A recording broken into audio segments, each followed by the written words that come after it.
What's the motherfucking deal, Sauce Nation? Man, I hope everybody's all well. I hope everybody is fine and dandy. Welcome to another episode of Sauce Sports. If you're not familiar with Sauce Sports is a Houston, Texas Homer network. So with that being said, you know, we're talking all sports, but only Houston. I want to shout out to the round table. And who do we got in the mix with us this evening on the round table?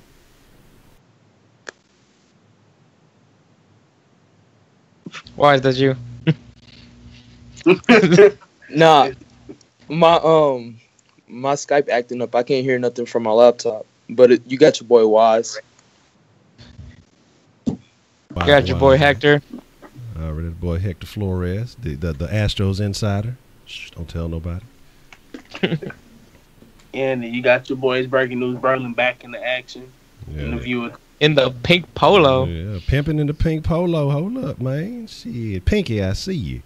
But that's what's happening. That's what's happening, man. It's good to see y'all. I hope y'all are having a significant Sunday. I hope everything is well. I hope everything's going your way.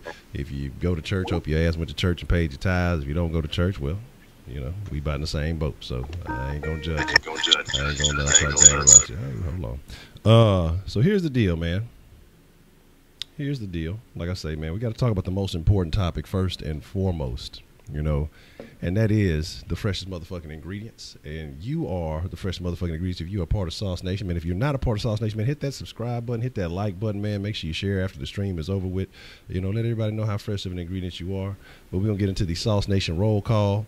And basically, like I say, you know, show y'all a little bit of love. So if you are from the city, man, shout out your side with pride. If you're not from the city, let us know where to send a little bit of that digital love, man. You know, it's free. You know, we don't need no UPS, no U.S. Postal Service, anything like that. So we'll get it to you immediately. Just let us know where to send that. You know, drop that in the chat so we can show you some of that love, man. But let's see who we got in the mix, and then we'll get into winning. What's up? We got Mr. Asian Pikachu, my favorite of all Pikachus, Voodoo Child. Voodoo Child and beat Miss Voodoo C today. What's going on?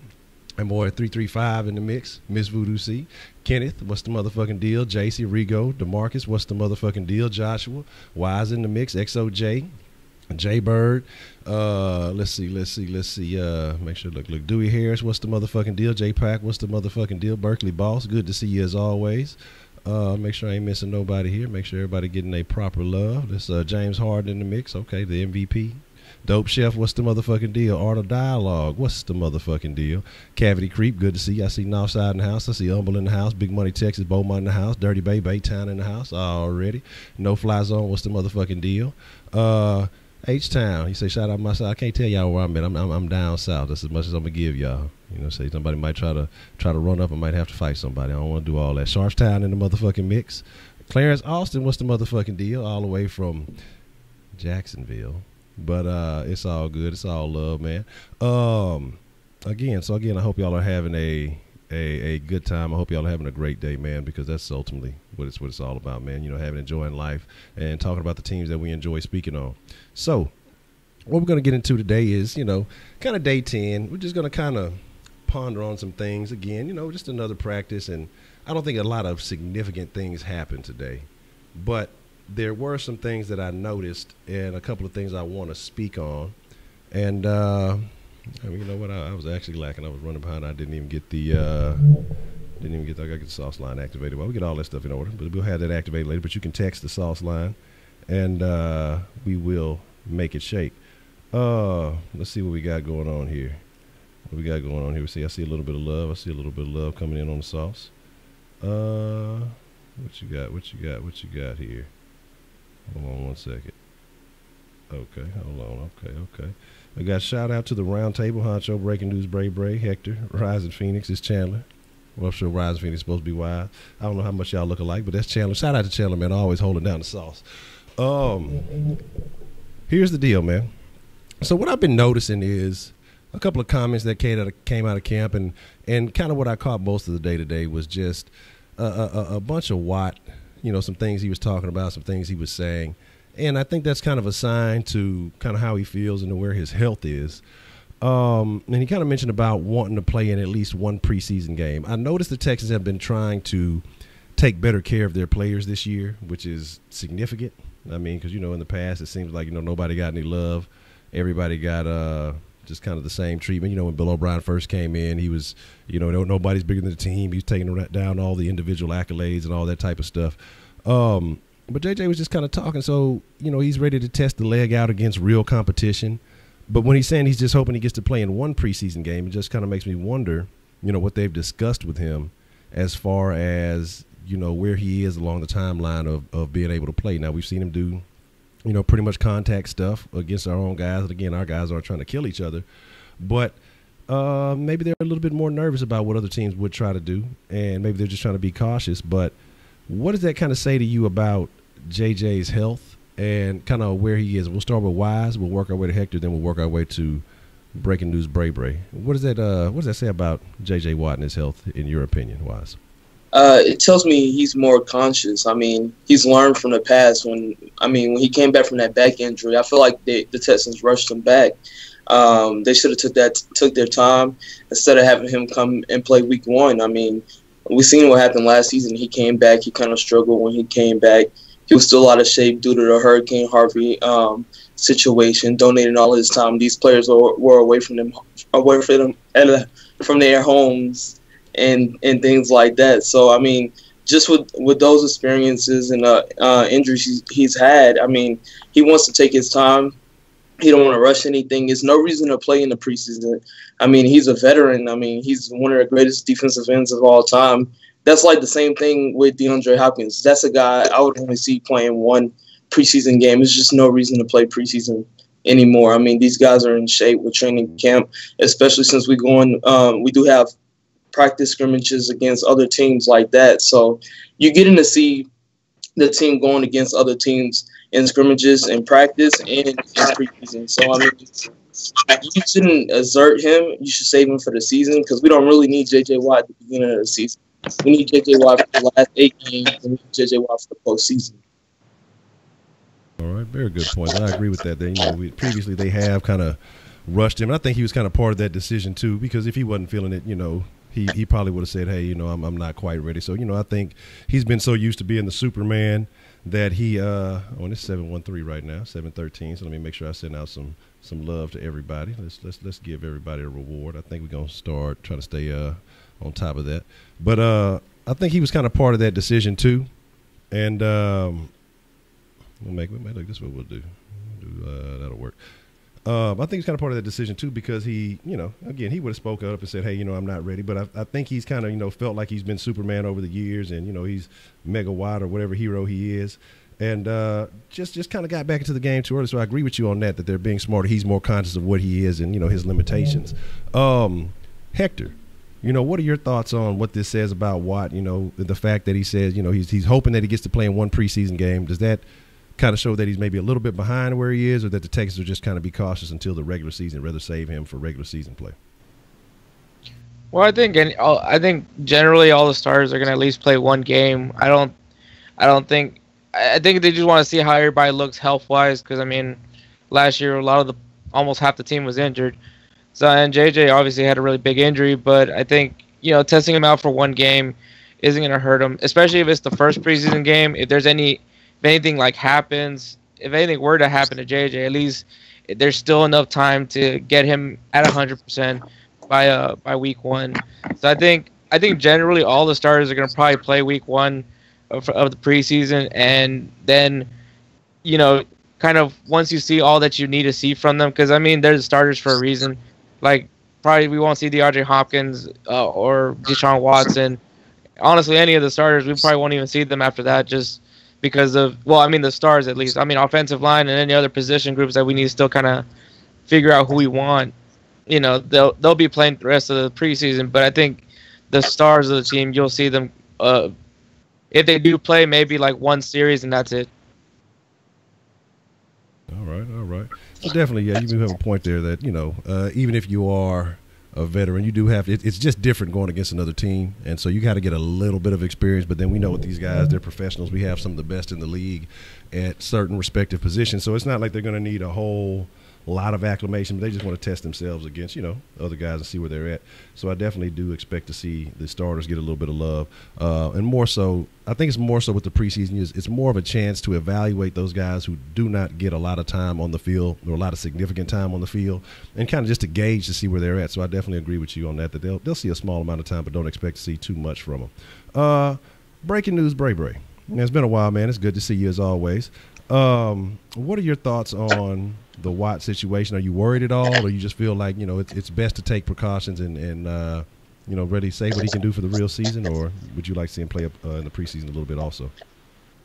I do think that if he does play one game, it will be the third game, but I think it's because he's eager to get back on the field and see how he plays. Because I believe in him. He felt like that injury last year was one of the weird injuries that you can't try to prevent unless you some stupid bone person. I don't know, but I feel like he's ready to get on the field.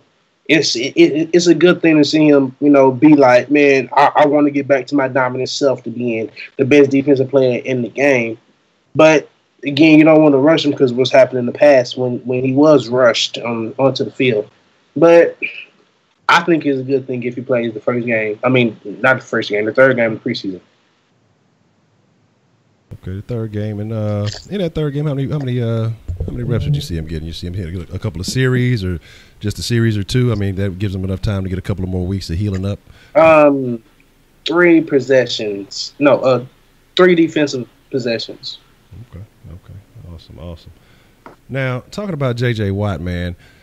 Another guy that we're still kind of hearing a little bit of this and a little bit of that. Before I jump off of Watt, man, I don't know if y'all saw that video today where they were working the little tackling dummy, and Watt leveled the tackling dummy and the fucking coach, and then fucking old buddy came back, and I can't remember who it was, came back and did fucking work the dummy, then drove the coach fucking off the sidelines. They were definitely having a little bit of fun with him today, and that's what I kind of like to see, that the Texans are having fun at practice. That's why I feel like it's a different Bill O'Brien. It doesn't seem like they've been having this level of fun, in years past.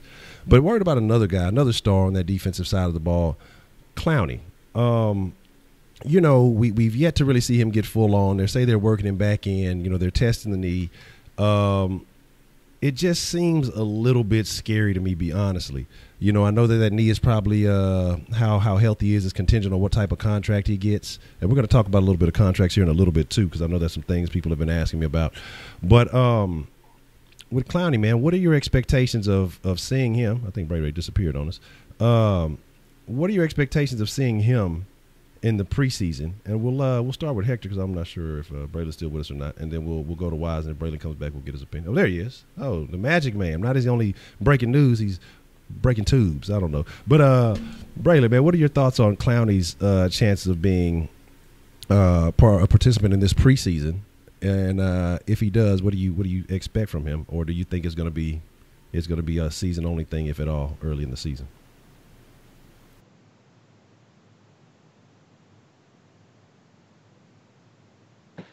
He won't. He absolutely will not play preseason. It's just he. I don't think he's in full preseason. I mean, full shape right now to even play the preseason game. Just because he's just now being able to get to football activities a couple days ago, and has not been in football activities like J.J. Watt and Deshaun Watson, those guys that were injured. I mean, he hasn't been able to, work on the field. It's one thing to work off the field and work on treadmills and all that, but once you get on that grass or turf with cleats on, it's a totally different thing. So I don't see him playing a preseason snap this year. Hector, what are your thoughts on Clowney and his chances of playing the preseason? If you agree with Braylon, do you see him missing any significant time actually going into the real season? Let me know your thoughts on that. I don't think he'll play any preseason games, and if he does, it'll maybe be maybe that week 3 preseason game just to see how he is, how he looks. Does he look good or anything like that? But obviously, I think the main goal of this preseason is to, 1, get him at 100% if there's anything needed, and then 2, get that contract done.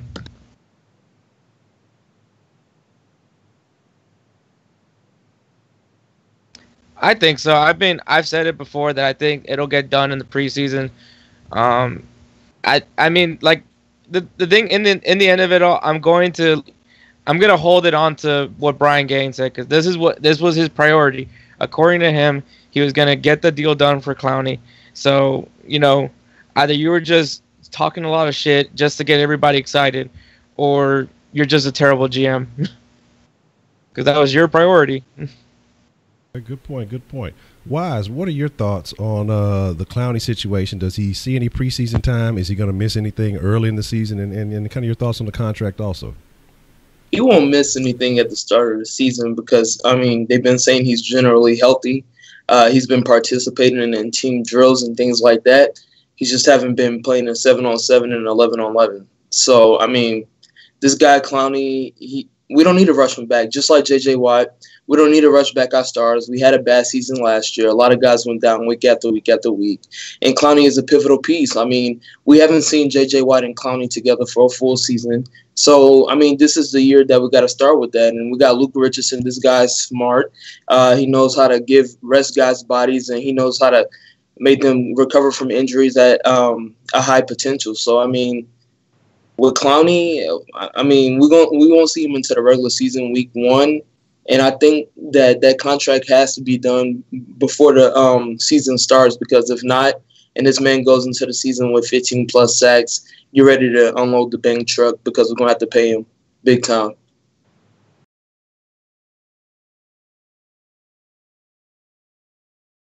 I want to dive a little bit deeper on that. Sorry about that. On the the Clowney contract, because I was reading something that was posted by Texans Cap. Shout out to Texans Cap. If y'all aren't familiar, you go follow that on Twitter. Definitely gives good updates on the Texans financial situation. So you definitely want to stay tuned with that. That's definitely a good asset to utilize. But what he was saying was that early on, with Clowney not holding out, that it may not actually be on Brian Gaines at this point, that there maybe already have been an offer on the table essentially, and Clowney's camp is just basically trying to wait and see what happens with Aaron Donald, Khalil Mack in that situation. And even if he does go into this season, and I think it would be a bit of a gamble, comes out healthy, has a great season, I think they said it would be something like, and I should have wrote it down, something along the lines of $17 million or something like that if they were to franchise him. So either way, he'd get paid. And the Texans are going to have plenty of cap space going into next year, and hopefully they'll be able to retain Clowney, Matthew, and a couple other guys. But do you think it's a risk for him to take that gamble if it is on Clowney's end, not accepting what's been put on the table and waiting on Khalil Mack and waiting on Aaron Donald? Is it a risk on his behalf? And should he expect to get his paid as much as they do? So what are your thoughts on that, Wise? And we'll work our way back to Braylon. I mean, it's not a risk on his end because, I mean, he's one of the best defensive ends in the NFL. And any sorry team like the Browns, you got teams like the Arizona Cardinals that's going to throw my man JD $150 million. They're going to throw him out something outrageous if they wanted to. So, I mean, if the Texans don't get him re-signed, I mean, he's not really tripping. I mean, he said he want to be a Texan for life. I mean, with the franchise tag, he still be getting paid if that was the case. I mean, in any situation, this man is going to get a raise, and he's about to get a big-time raise. Even if he had an injury and he missed a couple games this season, he's still going to get paid big time. So, I mean, it's a win-win situation for him. It's not like basketball where these guys kind of go off the wall after one season. In football, they look at your potential and they look at scheme fit, and then you got a lot of sorry teams that got a lot of cap space that pay mediocre players like Malik Jackson, aka the Jaguars, pay him $100 million. So Jadeveon Clowney has nothing to lose. Good point. Very good point. There will always be a lesser tier team willing to bring that kind of guy in. Hector, what are your thoughts? Is Clowney risking or for the potential of a reward this season if he does not, if it's on his end? Is his camp that's not willing to sign with what the offer the Texans are laying on the table? What are your thoughts on that? I mean, if he wants to make this year, wants his contract be based off what he does this year, because I mean the thing is he really hasn't been able to play, his majority of his initial contract. So I mean, there is some reasoning why you wouldn't necessarily want to pay him. But if Jadeveon understands that and he wants to make it this year be the I guess that contract year where he shows what he can really do when he's healthy, when he's playing in a position that he's natural at, and then give him his big payday if that's the mentality he wants to go. And I mean, if that's how he wants to do it, then that's great, because that's one more year that we don't have to worry about paying him. Plus, we have a bigger salary cap next offseason. So I mean, we just got to see how it goes. I still think that the Texans get it done this preseason, just because of like I said, I'm just going off of what Brian Gaines said. All right, so you got faith in the contract gets done, so we don't have to worry about too many long-term issues. Breaking news, Bray, and I expect whenever the contract does get done, that breaking news, Bray will be the first one to release this information. So I'm holding you to high expectations, on high regard. So look, I want you to know the contract getting done before Gaines know the contract. I expect you to have the information before the Texans release it. But BNB, man, how are you feeling about this situation? Is Clowney taking a risk if he's not taking the money that's on the table right now, or is there always the potential for a reward no matter what he does? I actually believe it's a risk. I believe it's a risk because of how deep next year's free agency class is, and we're having $83 million in cap. It's a huge risk. Having $83 million in cap and players like Khalil Mack also possibly being a free agent, Aaron Donald possibly being a free agent, corners like Bradley Roby and Ronald Darby, and safeties like LaMarcus Joyner, and the offensive line talent that's out there. I mean, the young talent that's out there. I mean, the free agency class is pretty deep. So I think it's a risk. But if it happens, it happens. We still have an all-pro defensive line / linebacker. So I wanna kind of discuss real quick. We can make it rapid fire. We'll start with Bray. Does Clowney get paid if let's hypothetically say Donald, because the Rams say they're in talks. Does Clowney get paid as much as Donald or Khalil Mack if the contract gets done? Can I say yes? Yeah, I mean, you're entitled to your opinion. Okay, Hector, what are your thoughts? Does he get paid as much as Donald or Khalil? I think he'll make more than Khalil, but I don't think he'll make as much as Donald will. And Wise, what are your thoughts on that? Yes, because of his agent. Okay, all right. So I kind of want to jump off the Texas for just a second. We're gonna come back and we're gonna talk about some more things, but I hope you guys got a chance to catch a couple of the Hall of Fame speeches last night, and there was a few interesting things that were done. Few interesting things that were said. One of those being by one of my favorite linebackers, but I don't know so much no more. One Ray Lewis.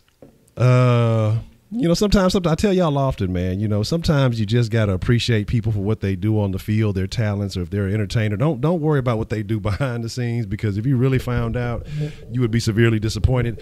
Ray Lewis says he likes to use the TB12 method and kiss his kids in the mouth. And he says that he still kisses his kids in the mouth. And once they pan to his children in the crowd, they definitely showed some signs of disagreement, if you will. But that last one, I don't know, because she ain't quite so the same signs as the rest of them. So it might be some truth to that. Body language tells a lot. What did you think about that when you came across that information? Does that make you think about Ray Lewis any differently, Wise, that it will work our way to Braylon on that one?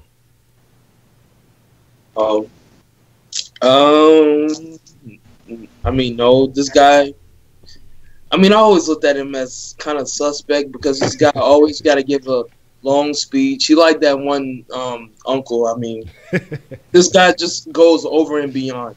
He wants to give a 50-minute speech about everything. He want to be so motivational about this. He want to be motivational about that. This guy is he talks too much. He gets on my goddamn nerves at times on Fox NFL Sports and all those things. This guy is out of his mind. He got in a whole Kaepernick situation. He's getting into too many things.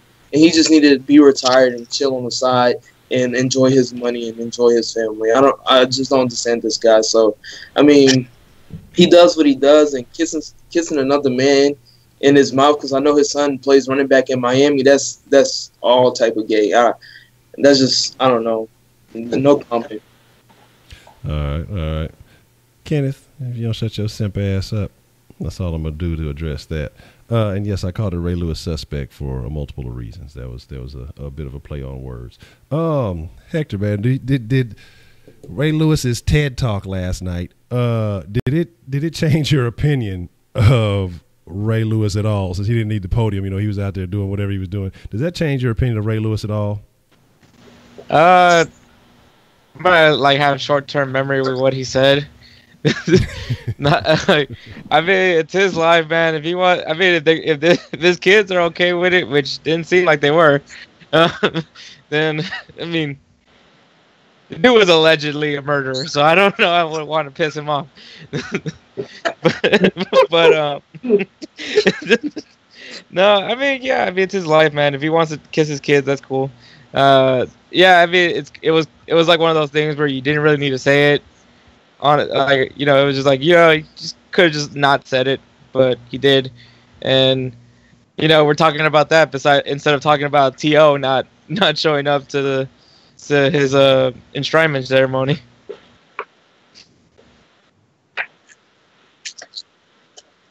My fault. So, Ray, anything you want to say about Ray Lewis's interesting comments during his speech? I may not condone of his situations and things he do, but apparently that's how he showed his affection to his kids. So I have no problem with him showing affection to his kids. Now I do have a problem of how he allowed them people to make his bust look nothing like him. It looked nothing like him. Necessarily have a chance to see the bus. I caught that part of the speech, but I didn't see his bus. I saw one of my favorites, Brian Dawkins, man, and he had a weird little intro. It was Hall of Fame. I'll be honest, I might need to stop watching Hall of Fame speeches because it does make you think about people. I'm like, why is this nigga crawling like a motherfucking kitten onto the fucking stage? And it makes me think back to Jordan's fucking Hall of Fame speech where he was just still like mad at motherfuckers. Like, nigga, you ain't played in years. Why are you still mad? Like, get over it. So, sometimes these motherfuckers probably just don't need to talk at their own Hall of Fame speeches. I don't know. Maybe they just need to get in the morning. I didn't see Ray Lewis's bust, though. Like, how bad is it, Braylon? Like, is it as bad as, like, Cristiano Ronaldo's bust? Oh, I got y'all. Mm-hmm. I got y'all. All right. Second, and then I'll have you guys. So here's the deal. But is it that bad? A good question is, will Andre Johnson be a first ballot? Oh man, we're talking Hall of Fame. They asked him about that, and he said, he's not worried about it. He said, he's not, since he's not even eligible right now. He's happy about this class. I honestly feel like no, because of the way they did T.O. and the way the media already does Houston as a whole. They're not going to actually look into the facts as to. He played in a similar situation as what Hopkins is doing now, but then had a coach who didn't utilize him in the most critical of situations. So people say, well, he didn't have this and he didn't have that. Well, he didn't have the plays called for him to be able to do some of those things. So, I mean, that's definitely a factor. But, again, people are going to be biased. Well, what do you guys think about that? You think he'll be a first ballot guy? Or? I don't think so. Nah, not the way receivers are treated, except for Randy Moss. Randy Moss is one of the rare cases where he was first ballot Hall of Fame wide receiver. But you look at Terrell Owens, he had to fight a couple years, and he even did that FS1 bullshit that he had to fake Hall of Fame jacket on. Yep. I think the way T.O. was done overall was kind of some whole shit. T.O. is one of the greatest receivers to ever play the game. Never had any legal issues. Never had, he might have been what people may call a cancer to the game, but it's the same thing. The passion that he had, he wanted to win. You know what I'm saying? He worked out hard. He fucking dedicated his life to the game, and he did what he had to do. I mean, that fucking Eagles Super Bowl, that motherfucker came back and played with the fucked up ankle. Hold on, let me see this here. I can't quite. Let me see if I can bring this out a little bit for y'all to visualize. Oh no, it went away. Oh. That is definitely not Ray Lewis. It's not. I'm not sure who that is, but that is somebody. That is somebody said it looked like Damon Wayans. That look more like motherfucking Keenan Ivory. Shit, goddamn, I don't even know. Oh, that's not that one. Let's not do that. They show y'all the wrong people. That was the Hop getting the thirst trap. Y'all don't need to see. I don't need to see all that. You know, shout out to Hopkins. I ain't mad at you. Yo, man, I don't understand. Good God, man, that was awful. Yeah. So yeah, it definitely look. It looks like they like to say, hey, just make a black guy. Yo. And thank you for pulling up that trap. You know, that trap, whatever. Let's say, just for hypothetical reasons, he hook up with Iggy. Is his career over? No, I think, honestly, the way that we work in this society, I was actually talking about that to somebody last night. The way that this society works, if he hooked up with Iggy Azalea, he'd get the national recognition that he finally deserved. And that's because of the society that we live in. Because it's fucking stupid. But if he was one of these guys who was out there fucking with celebrities and doing all this other shit, and then people start watching him because of his celebrity status, then seeing what he did on the field, which he's already been doing, they'd blow him up. They'd be like, oh, well, he's, this, that, because the people would start paying attention to what he's already been doing, as opposed to, him already being great, which he is. But I think that, he's fucking with a celebrity now, and now, because that's the kind of shit that people be on. To me, that shit is trash. But because she had a little name for herself, and she is a celebrity. Oh, well, he's, they would definitely do it. They would definitely, I think it would enhance his career, as opposed to. Can you imagine also, like, people were like, man, you just upgraded to DeAndre Hopkins after being with Nick Young? Oh, man. Yeah. That would be bad. That would be And what if Nick Young wound up being on the Rockets? Oh, man. We was talking about that. We were talking about that. He's gonna be on courtside every single game. He'd be rolling up courts. So who would win in a fight between Hop and Nick Young? If it came down to if Nick Young ended up on the Rockets and he was mad, he was still stale about the Iggy Azalea shit, who wins in a fight between Hopkins and Nick Young? I mean, is that even a question to ask? It's predictable. I think Hopkins got the heart, but Nick Young got the reach because he like 6'8". So I mean, but you gotta remember D-Hop finishes. But Hopkins got the hands. Yeah, he don't start shit. He finish shit. Hopkins only fear God. So, good question, man. Roger says, do y'all think the writers should pick the Hall of Fame inductees? No. Mm-mm. I mean, but that's technically the way it is right now. But no, that's how MVP is, and all those things are the awards. So that's a good point, man. Let's kind of talk about that for a while, because all these awards, again, if you're a writer and you focus specifically on a certain city, okay, there's always going to be a level of bias. There's always going to be some type of, it's going to be, it's going to be indifference to certain teams. You're going to put other things on the pedal because we're all human beings. You're going to have teams that say are in your division or that you face regularly that may have great players, but you're going to have disdain for these players because they've defeated your team regularly. They maybe have knocked you out the playoffs or whatever it may be. So you may not want to give them the full credit that they deserve. Think about like LeBron's situation in certain things. LeBron honestly could win the MVP every year. LeBron probably should have. I'm not taking none away from Harden, but just LeBron. You could put him in that conversation. Really every year. The years Steph won it, LeBron could have won that shit easy. People just got tired of giving it to LeBron.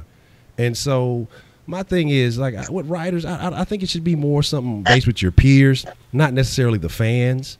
Because I think when you actually deal with other players, they have a certain level of respect for what other guys do, or maybe guys who've won it in the past. I think it should be like a more of a private fraternity type thing. But when you let guys who, one, have never had any kind of athletic ability in their lives, they think they're smarter than everybody else because they went to college to study a kid's game or whatever it may be, and so they write about the shit and they just I hate fucking writers who just really think that they're smarter than fans and shit like that. That shit kills me. Like, you don't do shit on the field, you comment on what's going on. Like, just because you got a job as a journalist or whatever it is and using your degree to talk about sports doesn't make you a more knowledgeable sports fan. You just use bigger words when you write and talk about sports. But I don't feel like those guys should have the power to do so. I don't think that they should have the ability to pick and choose because, again, they've never been through the things that these guys have been through.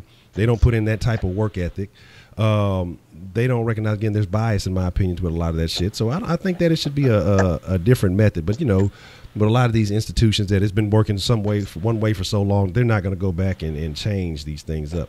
Would you guys have we'll start Wise. Now we're going to ask that question. What would be your solution to having a better system of picking, players that are up for awards, MVP or, all pros or whatever it may be in any kind of sport, and that's not necessarily just football? I mean, I would do it like a democracy where everybody votes. I mean, every player will have a vote that's in the league. Every 53-man roster player. Yeah. When I'm talking about for NFL. And they will vote for MVP, most improved player, things like defensive player of the year, best quarterback, and all these different type of awards. Because, I mean, like you said, the peers knows best. Like they voted – it's kind of like what the NBA has started to do, except they still let the writers choose the actual MVP award. I think the NFL should try that system out. I mean, they do it with the top 100 players. Why not go ahead and let these guys do it for MVP? Because they know who the real MVP is, not just the writers who base things on stories and hype, and they generate the hype. Interesting. Because I really wonder how many writers from LA actually contributed to James Harden's MVP success. And because I remember the whole locker room incident, all these fake stories that came out with that, and we saw that nothing really came to fruition from a lot of that bullshit. So, again, they do put out a lot of hype, like you said. Hector, what would be your solution for a better way to select players for awards? I do like the idea of having the players vote for it, but then you hear everybody complain about the top 100, so I don't know if that's like... I think no matter what you do, everyone's going to complain. I mean, you could have, like, the coach's pick, you can have GM's pick, but in the end of it all, you feel like there's going to be some bias, and you can't really have the fans vote because that's a terrible idea. So, I mean, in the end of it all, I feel like if the players do have a mutual respect for a certain player, so I think that would be, like, to me, the best way would to be is like kind of similar to what the top 100 is, except they just they pick who they think is the MVP. I mean, you can do the whole stats thing, but there's those people that don't like stats, and then you can look at as far as player impact on some teams, but sometimes there's teams that are terrible. They have a really good player too. So I mean, it's a very hard thing to like judge, but I think having the players vote along with coaches, I think would be actually pretty cool. Okay. Braylon, what would be your solution to resolving the problem with the award selections that we currently face these days? It's very complicated. What I'm saying, what my proposal will be. My proposal will be that, okay, I know that the writers and media will be mad about them not having any voice into it because, they're the ones that cover those guys the most. So it will be to the media votes for the top 3 players in that category. If it's for MVP, Defensive Player of the Year, Coach of the Year, they make the decision on who is the finalist, right? And then after that, there should be 3 representatives from each team, player, front office, and owner, and then those guys vote for the actual person that wins it. So that way, both people, both groups could be happy, and it'll seem more like, okay, there was more thought into this, because then it wasn't just from one side looking at this saying, okay, we the media, we can make money off of this player more, and they can have a voice, and then also you can have people that are really close and personal with them and play against them and know them and know how hard it is, because then it'll actually be even to where it's all balanced. That way, everyone has a part in the decision making. Yeah, I think that's a great idea. I think that's a stellar. How long have you been thinking about it? I mean, have you like had a notebook with this, just kind of waiting for this question to be asked to you one day? Nah. This was started 5 minutes ago. Okay, well, I mean, hey, look, Bray for president, goddamn. That was a great idea. You fixed the problem. But man, Man, shout out. We got a couple of texts on the sauce line. And here's the deal, man. Y'all remember the sauce line gets you 50K sauce if you text. And if you call into the sauce line, remember you get 100K sauce. And whoever has the most sauce at the end of the month will get some sauce merch. Shout out to Voodoo Child for winning last month. His merch should be on the way. And definitely let me know whenever you get that, Voodoo. You know what I'm saying? I had to go and get me one because I was jealous. I was like, well, shit, I can't let Voodoo be the only one with one. Let me get me one too, you know, so I can floss on the sauce. We got another one from Roger that he was saying he was talking about that is the reason with the writers. He was asking about the writers should pick the Hall of Fame inductee. He said that's the reason why T.O. took a stand against the Hall of Fame, because the writers are responsible for holding worthwhile players out.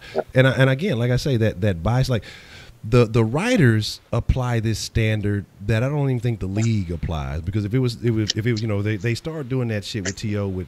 They try to say, oh well, he was, you know, a locker room cancer, he was this and that. But again, when does that matter? Up until that point and prior to, it was always about the stats on the fucking field. It was about what they did on the field, not the outside shit that the rules were supposed to be that they don't take into account, you know, criminal shit, that they don't take into account all that other shit. It was just about what you did on the fucking field, you know. But now it's personal. I think that's part of the way this society is transitioning, that we're just becoming this like overall soft-ass society. Everybody finds something to get offended about, like we were talking about yesterday with people getting offended about Hopkins saying that Pittsburgh is a more traditional, they have a better football tradition. And people are getting upset about that, Houston fans. And if you were one of those Houston fans that got upset about that, shame on you. Because it's true, man. Like, I mean, let's be reasonable. Maybe a Houston Homer network, but it's true. Like, when we get some bowls, and if you want to combine the Oilers and the Texans, they still have a better tradition. I mean, it is what it is. If the tradition was really cracking, the Oilers would have never left, let's be honest. But you know, people got upset with D-Hop for saying that he's ragging on the city. He's shitting on the city for saying that. How? The man is stating facts, you know, so that blows my mind. But with this Hall of Fame stuff, now we're taking into account, well, how did he affect the teams around him? Doesn't matter how he affected teams around him. Did he produce? Did he put up numbers? And he still was, top 5 in the majority of categories that are important, that are relevant. So, I mean, that kills me. Had another one from Jay Dizzle. Shout out to Jay Dizzle. Said T.O. was the best player on each of his teams until he got to Cincinnati. Chad was better at that point in T.O.'s career. Absolutely, but T.O. was still a factor when he was in Cincinnati. He still was making plays. I think that's when he might have had the most drops in his career, I think they said. But regardless, still a factor, man. You got to give T.O. credit. I mean, the things like, if you can take into account what he did off the field, then you need to take into extra account what he did on the field. Like I say, that year, getting back to play in that Super Bowl, because what he had, broke his ankle that year, and came back to play in the bowl with Donovan McNabb and still had like 120 yards or something like that, and like was balling in the fucking Super Bowl. But you know, McNabb was a hater and didn't have much love for him, and you know, he felt like he was stealing his shine because of whatever else it may be. But again, a lot of bias, so I think that's a bunch of shenanigans. Says, do you think players are held out like T.O.? Should they have their ceremony elsewhere, Joshua? I mean, why not? Why not, man? If you're not getting the love from not the franchise, what's the word I'm looking for? God damn it, I used it earlier, now I forgot. I had a brain fart. But if you're not getting love from the NFL as an organization because of people who have never been in the NFL get to decide your fate, then shit, fuck it, why not? I hope more players do that. You know, because it's just like you're giving too much power. It's just sitting like, look, you had power over me my whole career. Now that I'm done, I've been out the game for 5-6 years or however long it is. Now you still giving me shit, like you still making it difficult on me. You know what? Fuck them. Fuck the NFL, especially with the way they're going now. Because I'm starting to have more and more disdain for the NFL every year. It's more and more bullshit, because they're going to have a lot of guys with inflated numbers in the near future getting in that probably don't deserve to be. But what are you guys? What is y'all's opinion on that? We'll start with Wise. Then we'll work ourselves to Bray. What do you think about, you know, guys maybe taking an alternative route to the Hall of Fame instead of, you know, attending the ceremony? I actually think it's better. I mean, these guys have the opportunity to reach their communities. I mean, you can go back to your hometown community where you started your career from. You can do some type of charity event while you're doing your Hall of Fame speech. You can give back to the community. You can give inspiration to those kids and say, hey, I made it from here, so can you. You just give these kids that opportunity, that hope. That's better than doing some Hall of Fame speech on national TV in a national stadium where you're surrounded by people you really don't know. The only people you know is as Hall of Famers and probably some coaches in your family. So, I mean, I think it's better if they get to reach their communities or they just be a student alumni and go back to their universities and stuff like that and give back.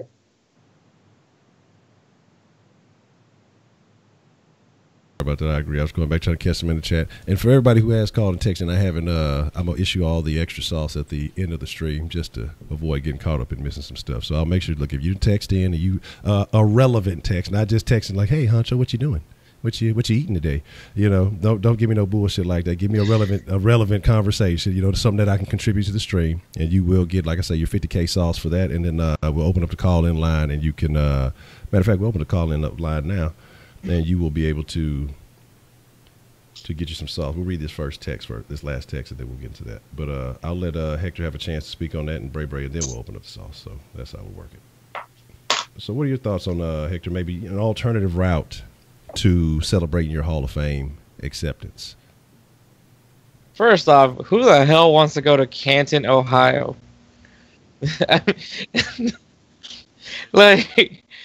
Like we know that that's one of those things, like we know what to do over there and that's it. Like that just sounds terrible. I'm like, man, screw that. Yeah, I'd rather be elsewhere.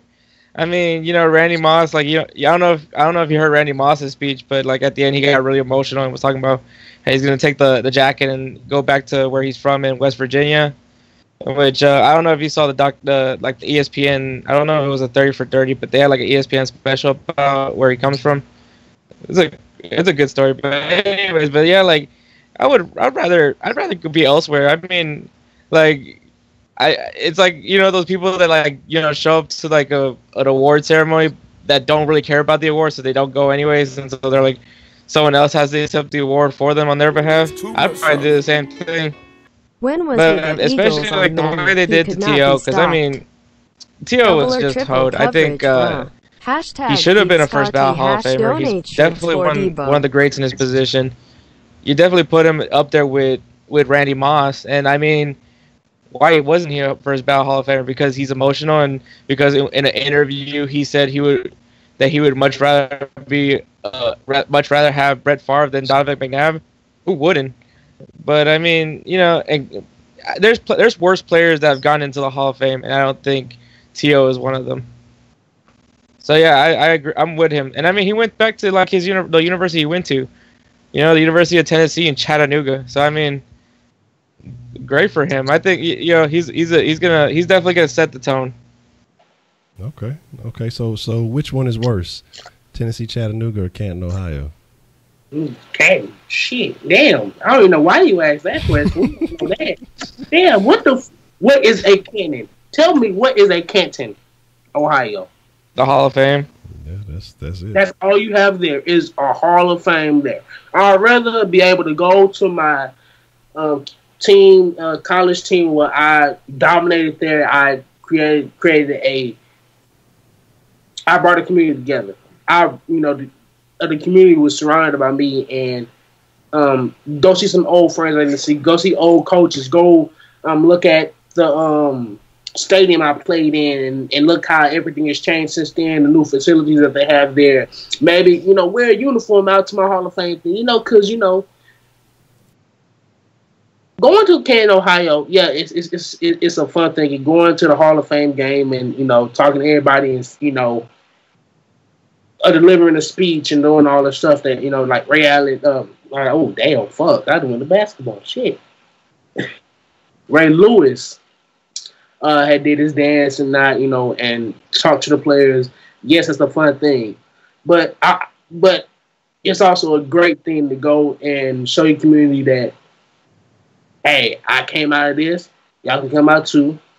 I love y'all for supporting me. You know, that's what the Hall of Fame really should be about, speech-wise. You know, they really, every time you hear that, it's always I thank you, I thank this team, thank this city. That's most of the time. It's very rare that you don't go there and you just talk about some random stuff. So I would rather say that in front of my fans, in front of my crowd, and people who want to see me, than go see thousands of other people represented from different teams. Yes, you get to meet older Hall of Famers and say, I'm a part of your team now. But it's another thing with showing love to your family, your friends, your community, everybody that raised up and grew up with you and know you personally. I agree with that. Does Canton, Ohio have a Waffle House? I wonder. Matter of fact, there's no club in Canton, Ohio, so I wouldn't imagine there'd be a Waffle House. Damn. Fuck Canton then. Shout out to Jay Dizzle, man. I see the love, even though you know what I'm saying. I saw that little shot at the end. But yeah, man, that dude T.O. was unstoppable, dog. What happened? What you got there? It is 2 Waffle Houses in Canton, Ohio. How about that? God damn, that boy good.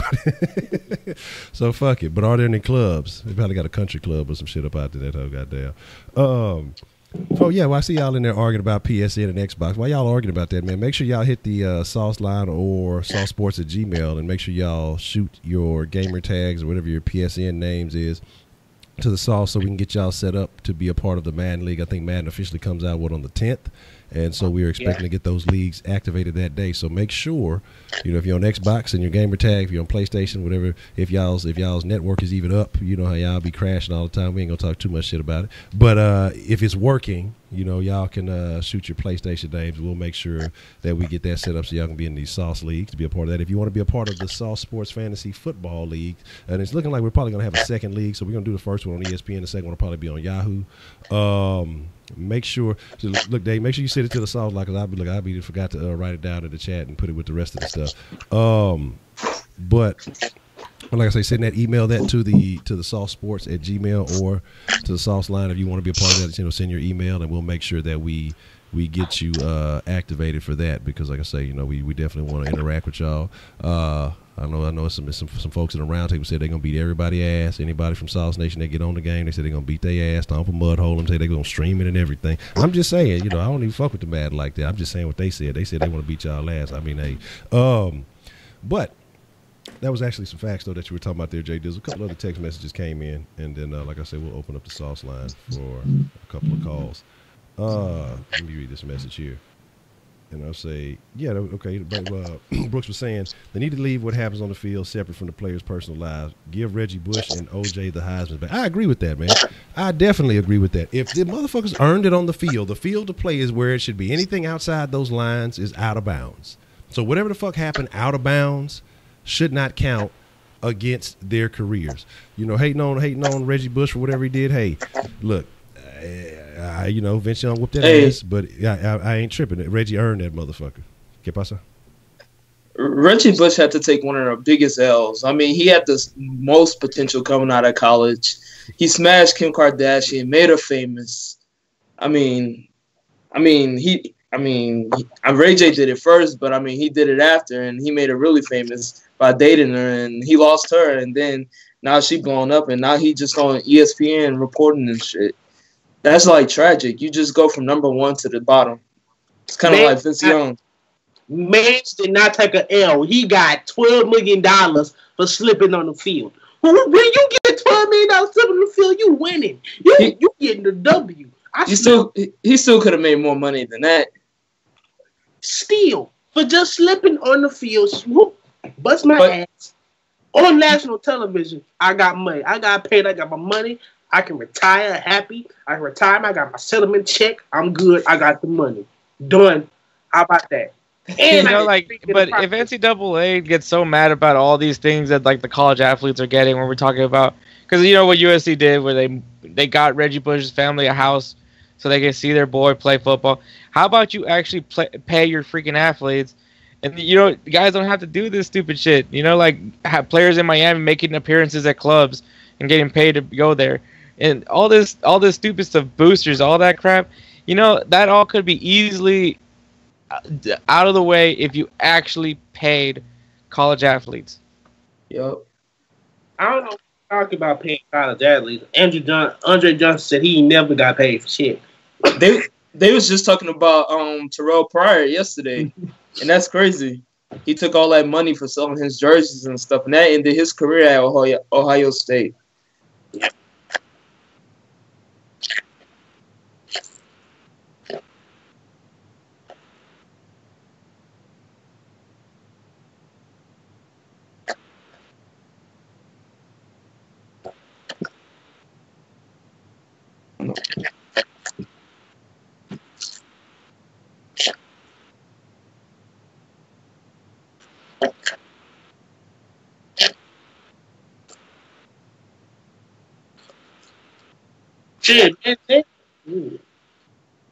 Manziel kind of got his money and whatnot, not throwing 4 interceptions in the Canadian Football League. So hey, I was mute. I was complaining about the jerseys and how you aren't allowed to say that's not what America's about. Shit, this is a country of capitalism. You can't make money off your own name. I mean, what the fuck is really going on? Like I said, they can sell and make millions off your fucking jersey. Manziel jerseys were selling like hotcakes. But I'm sure he got. I mean, his family's already rich, so fuck him. But it's a lot of other guys out there who never had the opportunity. I mean, shit. I think at least a fucking percentage of your shit. You know what I'm saying? Like, why not? If your jersey is selling, if you put money on the table for schools and the NCAA, and you should be able to entitle to a percentage of your jersey sales. Like, goddamn, if this jersey was sold between this time frame while I was a part of this team, then, you know, hey, that needs to be in that fucking contract when you sign it. But instead, some of these motherfuckers can't even get jobs. You got to, live off whatever little stipend that they give you. It's a bunch of crazy shit, man. But then they find some way to justify it as amateurism.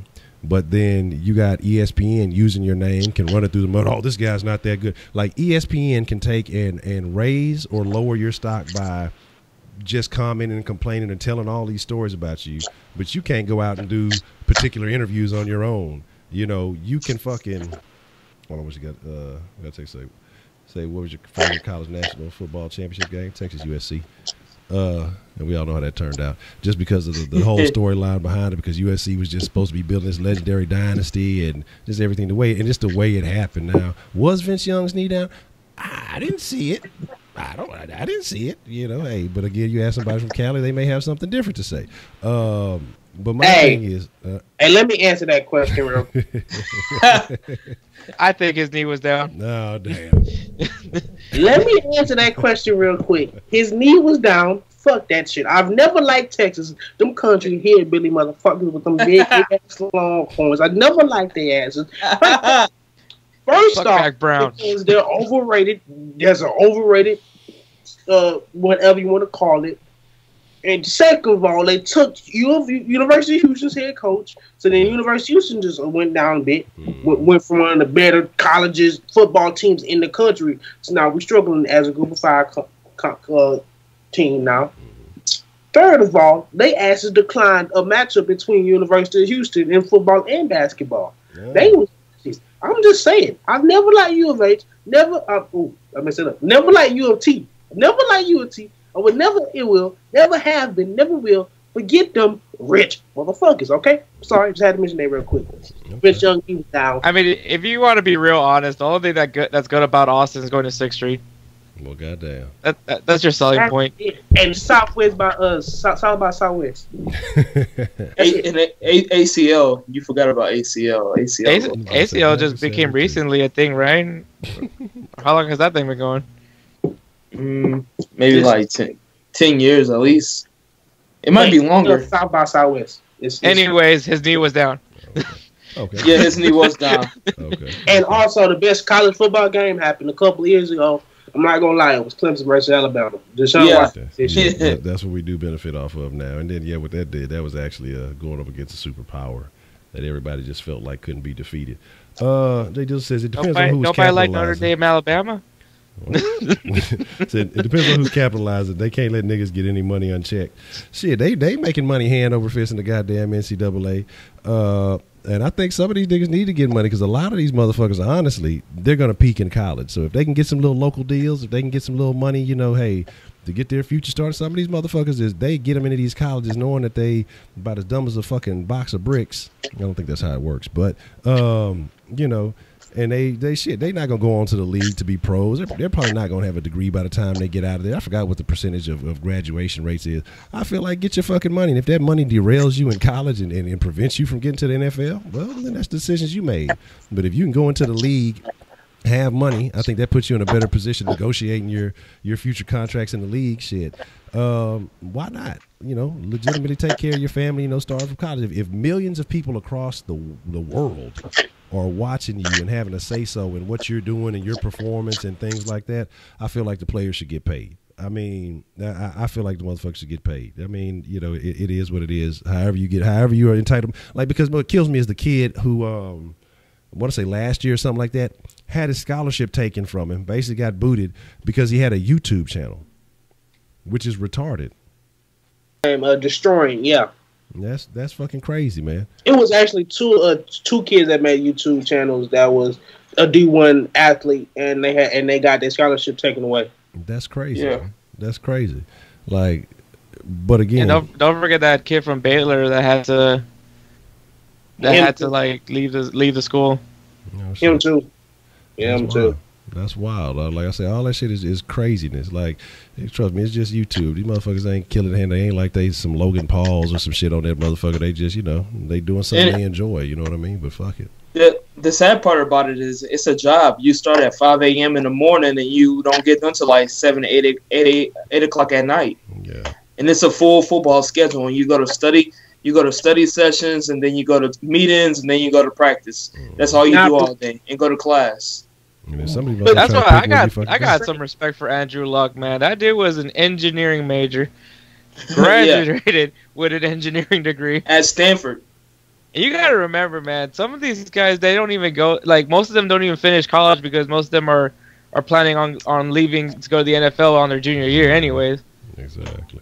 Yeah, the thing about that, like, I definitely give him a lot of credit because, shit, one, you got to damn near fight with coaches to get the fucking shit you really want to do. They'll put your ass in some fucking general studies or some bullshit ass degree because the schedule fits along with the football schedule. Like, you really got to. I respect guys who go and get real degrees coming out of fucking college playing, especially if they're playing in the NFL, knowing that they have that level of talent because, like I say, it's a lot of bullshit, a lot of politics that you have to put up with in college. That you just don't hear about, the stories you don't hear about because, again, the system doesn't want to talk about that kind of shit. But like I say, let's see what we got. Hey! But them guys in basketball, they making money playing basketball in college. The other ain't got $100,000 from Arizona. You say, y'all watch out for UH football this year. They just hired an OC who won a championship in the first year. If they beat Arizona and Texas Tech, we could be looking at undefeated. Man, I never count U of H out. You know what I mean? They have the talent is there. It's just about, you know, again, it comes down to coaching because, again, like I say, what's his name when he came through? That's why, like I say, I liked Texas back then when they won, but now, as of now, within the last couple of years, it's fuck them. Ever since Herman left, because of the way they played U of H to keep him out of the Big 12, because they know that U of H would have instantly came into the Big 12, took it over, and it would have been no looking back. U of H would have instantly been the powerhouse in the Big 12 because those previous years we saw what they did to Oklahoma. We saw what they did to who else did they play out the Big 12 that year? And they smoked their motherfucking ass. No, they beat Louisville that year. They smoked. They beat the brakes on it, and everybody's talking about Louisville and Western made Jackson look like trash. Yeah, because I think the only team they lost to was Memphis. Now they lost. They lost to Navy that year. They lost to San Diego State. Didn't they fool around and lose to SMU one time or something stupid, like over a stupid game they weren't supposed to win? But they had fucking Lamar Jackson looking like Tito Jackson. Goddamn, you know what I'm saying? They shit. That motherfucker wasn't doing nothing. They like I say again. I got much love for my. I ain't graduate, so I ain't gonna say all that. But got much love for the U of H. You know what I'm saying? See, this is an alma mater, and you know it's your alma. Look, one day I'm gonna pay them their money, and I'm gonna go back to school. I'm gonna give me a damn degree, and then we'll call it a wrap. I was having too much fun. Now I graduated with a communications degree. Yeah. Look, that's what I'm saying. Yeah, I communicate on the sauce. What's the motherfucking deal? I need the degree. But man, like I said, we got the sauce line open. If y'all want to make a call or two. If not, we're gonna wrap it up here in a little bit. But Jay Dizzle says, exactly, when they have allowed black people, the majority of college football players are back to have some sort of financial gain without them getting the majority off of it and letting it stand. Remember Black Wall Street, they couldn't have us getting financially independent. Oh, yeah, they blew that whole deal up. They was like, nah, we don't like what y'all got going over here. But again, you got to keep fighting against the mass. You got to keep organized. You got to keep applying pressure. But shit, nowadays, niggas ain't even with the shit no more. They don't even want to no more. What they need to do is start going back to HBCUs. Yeah. Shit. The motherfuckers go to class when they at the goddamn HBCU. I remember when I used to be at U of H going fucking across the TSU, you know, I went in class myself and I'm talking shit. But, you know, it was after class. I did go to class. I'm just talking trash. But I'd be on the fucking Tiger Walk, and it was motherfuckers hustling on the goddamn Tiger Walk. Niggas just on the Tiger Walk just trying to holler at hoes. Niggas like, do you go to school here? Hell no, nigga. I'm just trying to find some hoes. But it is what it is. Because I was doing the same motherfucking thing. So, shit. You were saying, how would Ed Oliver go in the draft? Round table and Eddie. Yeah, What kind of question is that? He'll be a top three. What kind of question is that? I mean, that's been the story for the last 2 or 3 years since this guy came into college. He was the #1 player coming out of college, and he came to U of H, and this guy's the best defensive tackle / DN in college football right now. So he's going #1 to #2, maybe #3 if some dumb team passes on him. Okay, I've done my scouting. It's time for me to jump and do this real quick. I'm sorry, but it's arguable that he's the second best player in this draft. Best player in this draft is arguably Nick Bosa, defensive end out of Ohio State, brother of Joey Bosa. He can play multiple positions. He can play outside linebacker as a 3-4 outside linebacker, or he can play a 4-3 defensive end. He's that talented, but also Oliver.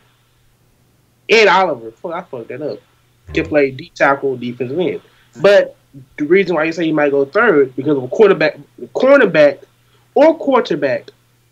The cornerback is Greedy Williams out of LSU, best cornerback in the country, and quarterback Drew Lock from Missouri, best arm in the draft. So, but he's the best college player in the country is Ed Oliver. Yeah, by far. I mean, Nick Bosa, he nice, but I mean, he ain't that nice. Not to go #2. Kenneth, probably not. Probably won't. But yeah, my thing is you know, you're gonna have at the end of the season, you know, it's always that quarterback hype train that always happens, and somebody I feel like is just going to take a fucking risk. That's the thing that I hate. You know who's always, but it's always ESPN behind it. This guy here is the best arm that we've seen in ages. Remember when like Sam Bradford was supposed to be the greatest thing on 2 legs? Like they swore up and down this dude was going to win 50 fucking Super Bowls and he was going to set every fucking record and everything else. And then when's the last time you heard from Sam really just holding it down for an entire season? Like, I mean, I'm not gonna lie. He get the fattest contracts not to do a single thing. I ain't gonna lie. Yeah. Man making $20 million. Man making $20 million. Man, I ain't mad at it for. I ain't mad at it for getting paid, man. Look, but this shit. But when you gonna play, dude? Let's show me something. This I got a question for Wise and Bray. I see the Texans defeat New England at Foxborough, and the second question I already asked. I appreciate that. Chandler, so I got you on that. But it says, so y'all see, honestly, round table, do y'all see Texans defeating New England at Foxborough? Do you figure, you know, I started thinking about this before I get all the way into it. I started thinking about that fucking helmet rule. I started thinking about this being an early week 1 game. I started thinking about this being at Foxborough. And I'm just not saying that the Texans aren't going to go out there and play well. But, man, I'm just saying, like, I will not be surprised. I'm already prepping myself right now to not be surprised, outraged, or upset if we lose that game on a bullshit-ass, regular-ass helmet fucking penalty for a regular-ass tackle. So, I mean, now I'm going to let y'all answer. What do y'all feel going into week 1? We'll start with Wise and work ourselves to Bray. Texans at Foxborough against the Pats. Do they win that game? I think the Texans do win that game because I've been seeing the Patriots make some moves. They cut Jordan Matthews after they signed him this offseason. They also have dealing with an injury with their running back, Sony Michel, the running back they just drafted, a guy that came from Georgia. That was pretty nice. and I thought that can fit in their scheme. And it's being reported he might miss the start of the season. So, I mean, if they're already missing those guys and Edelman and things like that, and Brady got this whole new corporate receivers, I mean, they should struggle. And what have we seen for the past 2 or 3 years with the Patriots? They struggle at the beginning of the season, and then they go on a killing path where they destroy everybody. So, I mean, if this is the opportunity for the Texans to beat the Patriots, it's now, because it's early in the season, and they still trying to figure things out. Why not take it? Why not take that opportunity? My bad. Okay. And I agree with that, because I think I also saw some Edelman saying something about he's not even in football shape right now. So I guess the PEDs wore off and he's trying to recover. Hector, man, is this the opportunity for the Texans to take advantage of the Pats week 1, or should we expect otherwise?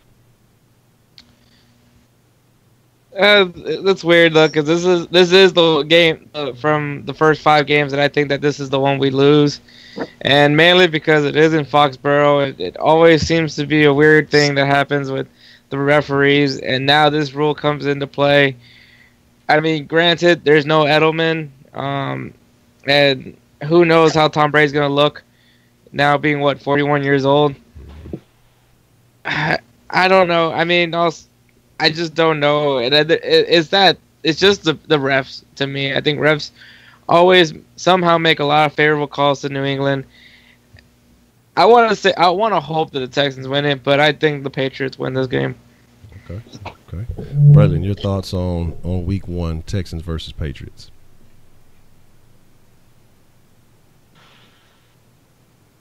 All right. Texans week 1. We'll win, but we have to fight through bullshit because there's no helmet rule. Probably going to be called on some player like Tyron. Tyron going to be running in, probably smack Brady in the chest, and they're going to be like, penalty flag, something like that, some BS. It just seemed like that.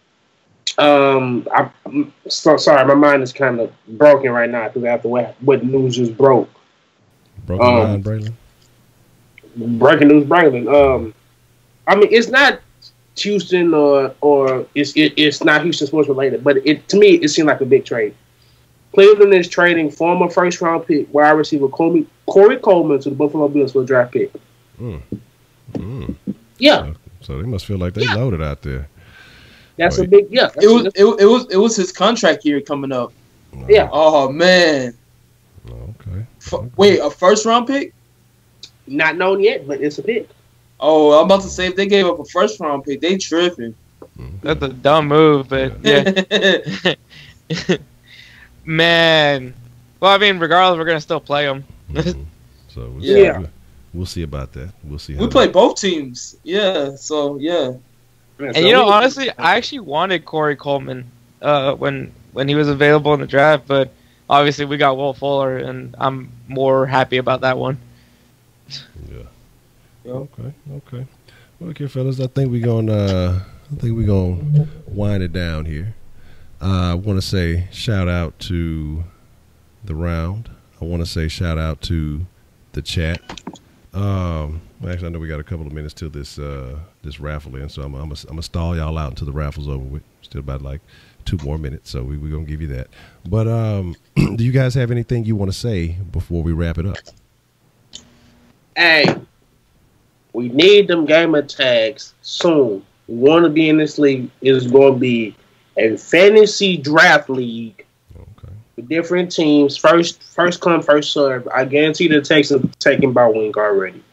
So Texans out of picture for uniforms. So you got to go through the other 31, probably 30 teams. Not probably picking the Falcons uniforms. So there's 30 teams available right now.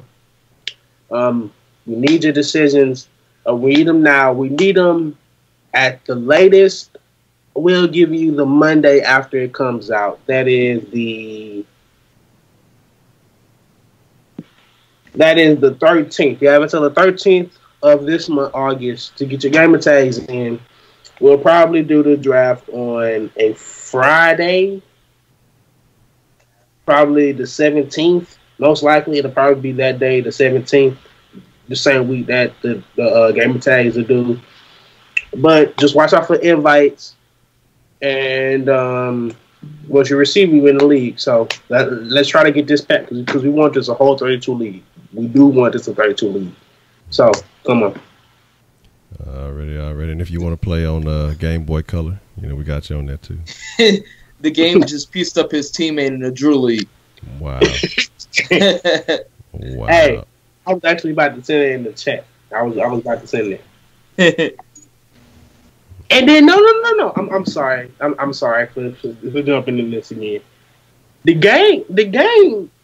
Dude was jumped by the game and one of his friends. He was jumping his ass. I was just finna wonder, like, how you just let the game work you over? Like, anyway, I don't know. I guess you fake it till you make it. You come out there, whatever. Hey, look, maybe he had a change of heart. Who knows? If you want the link, the link should be. If you want the link is to the videos right there. You might just want to copy it or something. It is one thing I wanted to talk about from practice earlier.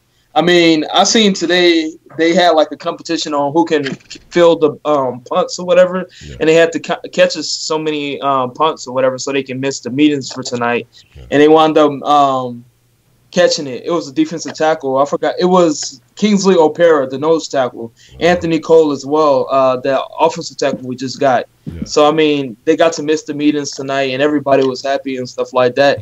So I feel like this is like important times for them to relax and get that chemistry and that bond while they're in the Greenbrier right before that preseason game.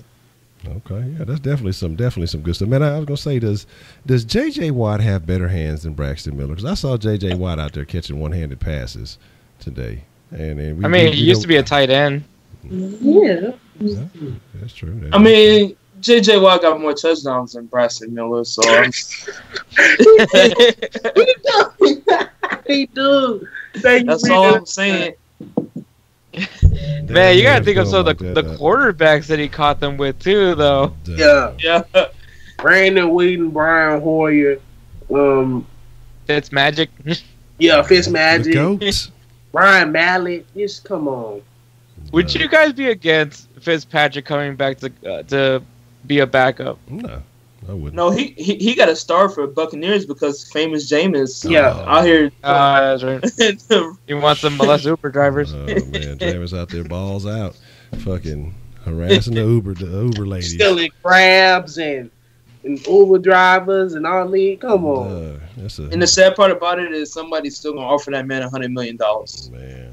It's just he lost that Nike contract. Yeah.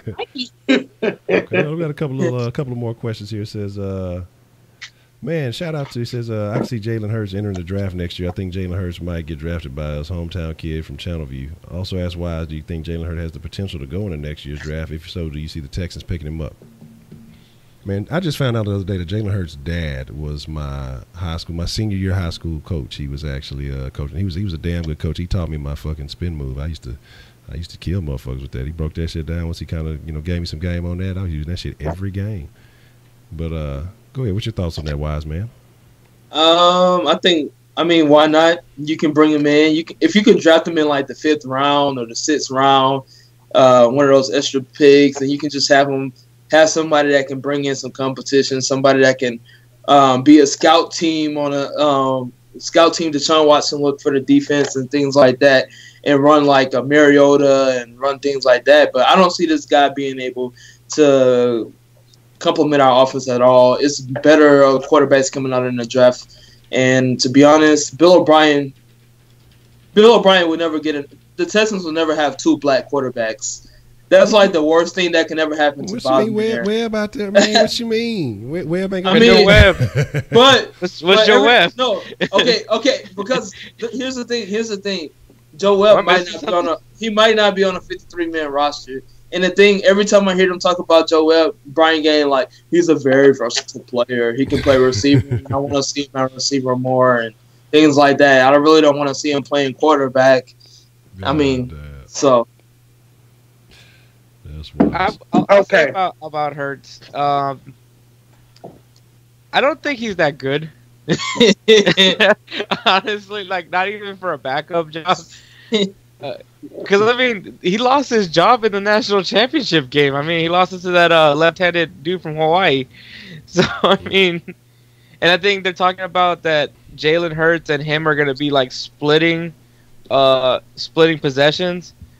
So that's going to be terrible. So he's not going to get that much recognition for that. And I mean, so if Jalen Hurts was to go into the draft, I don't think it'd be this year. I think it'd be when he's able to actually play a full season as the starting quarterback, not sharing possessions with another quarterback, especially when the other quarterback is left-handed.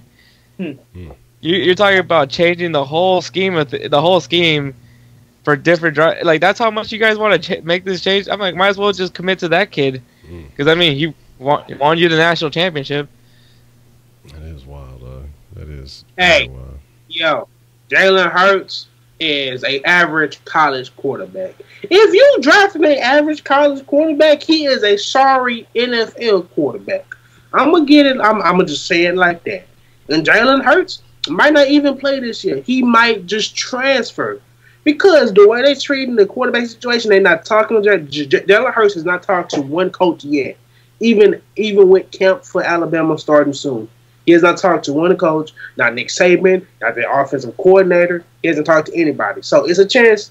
And he could play in Houston, but it won't be for the Texans. It'll be U of H possibly. I'm just saying.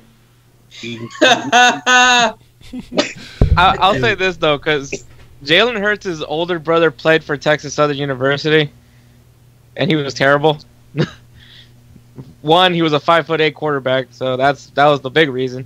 But I mean, if Jalen really wants to transfer and go somewhere where he's gonna play, just saying, HBCU, his brother went there. TSU could use him. Wait a minute. What the hell is really going on?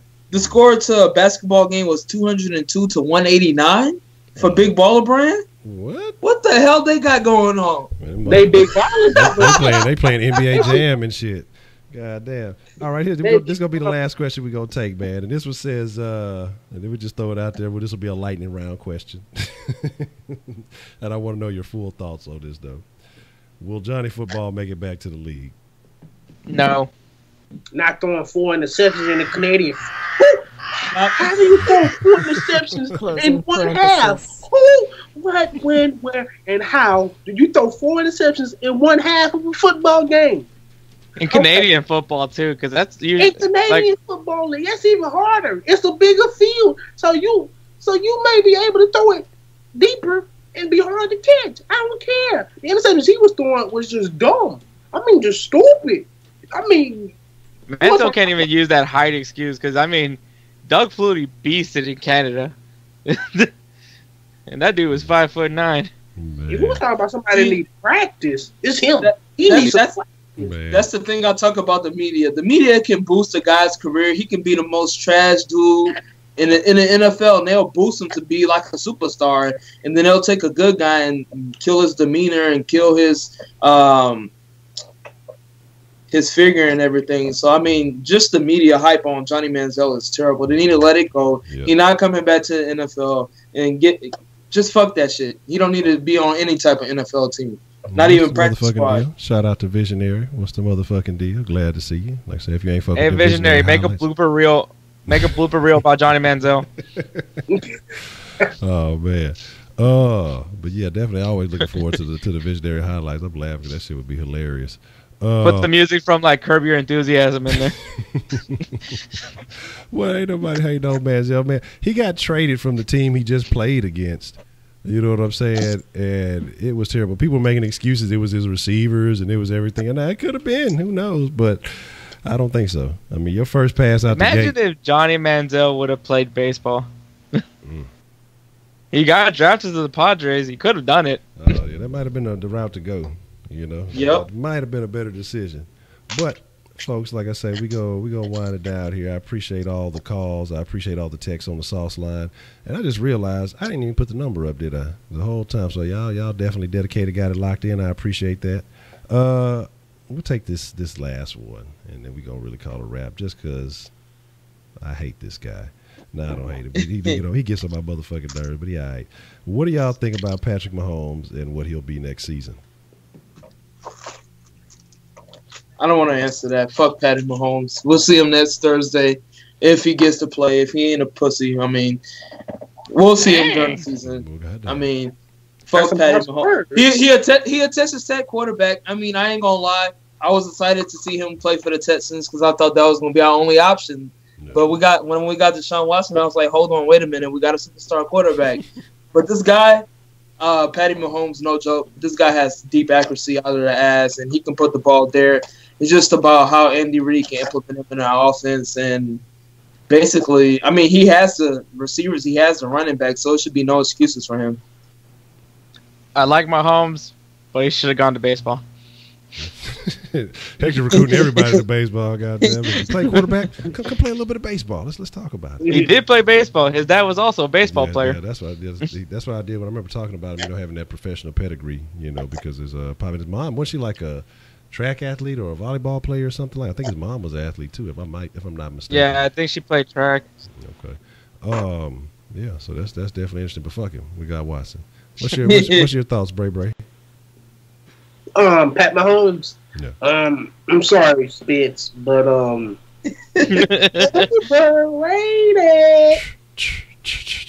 But I did hear about it throwing a bunch of picks in practice the other day, So just like Johnny Manziel, Peter did allude to something like that. Yeah, Peters did say he was trash. So I mean, we can't forget that. That man ain't gonna lie. That man is a man of his words. Well, that's gonna be interesting. No, I think we definitely rather keep weeding at the second QB. Webb might get caught in the web of the cut, so we'll see how that works out. Maybe he might thrive on special teams or something. But but again, man. With that being said, man, I appreciate each and every one of y'all coming through.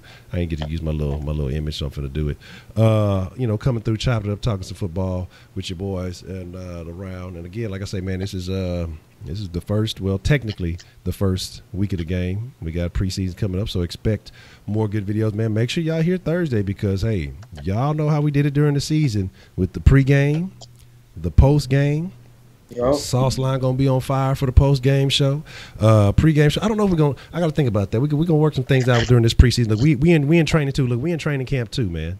You know what I'm saying? We're trying to figure out how to get this sauce stirred up right for y'all. So it may be a few changes here and there as we go along, but man, be ready for the game, man. I mean, it's football. It's now football's back, but now it's about to be Texans football is back, and that's the only fucking football that matters. So make sure y'all tune in. I'm gonna say an hour before the game on Thursdays, just in case y'all don't make it, y'all don't catch any other videos. So it'll probably be like an hour, maybe an hour and a half before the game, but I'm thinking an hour right now tentatively. But then after the game, hey, we're going to take calls, we're going to take comments. Shit, however long y'all want to talk about the game, man, we're going to motherfucking get it. So pretty much after that, it is what it is. We're going to be going every day, bringing y'all sauce, stirring up flavor with the round, definitely getting various opinions. And again, call in, text in. All that other good stuff. Make sure you tell your friends about the sauce, man. Make sure you share it. Tell your mama about some sauce so she can drip. Don't trip. You know what I'm saying? If your mama a Texans fan. And even if you got friends who ain't necessarily fans of Texans, you want to talk some shit to them, go ahead and invite them to the sauce. They get up here repping too hard. We're going to talk some shit about their motherfucking ass. But as long as they respectful, man, we got love for everybody. Because like I say, everybody's welcome to express their opinion, man. But with that being said, we're going to call it a wrap. I want to say shout out to Wise, shout out to Hector, shout out to Breaking News Bray. I appreciate y'all, you know what I'm saying, stirring up some flavor with me this evening. But we about to chunk up a deuce. Y'all be cool like y'all be cool. Catch y'all tomorrow, and we out.